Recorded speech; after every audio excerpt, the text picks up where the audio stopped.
Անցած Կիրակի Հովանավանքում եք, այս Կիրակի գնալու եք եւս։ Ամենայն հավանականությամբ այո։ Իսկ ինչպես եք վերաբերվում, որ կարգելույթ եղած քահանայի պատարագն եք դուք ընդունելու։ Այն որ մենք այնտեղ ենք եւ չենք ընդունում, որ իրենք արգելույթ անելու հիմքեր կային եւ ուրեմն պատշաճ ձևով է դա արվել,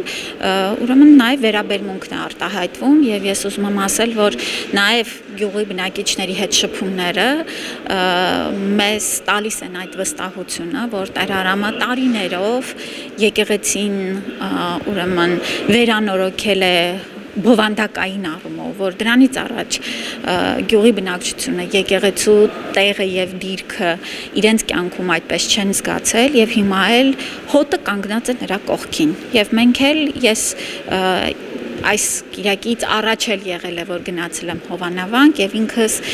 Տեր Արամին ճանաչելով եւ նրա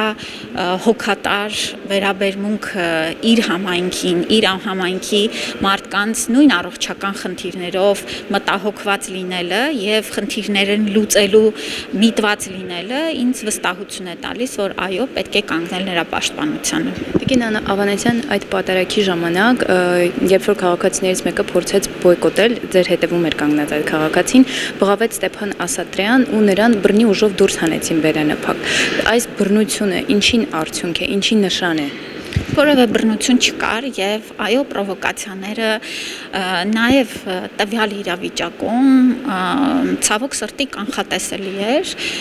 եւ կարող եմ ասել, որ որևէ ձևով չի կարելի հանդուրժել նաեւ նման մարդկանց նյարդերը լարող եւ պրովոկատիվ երևույթները։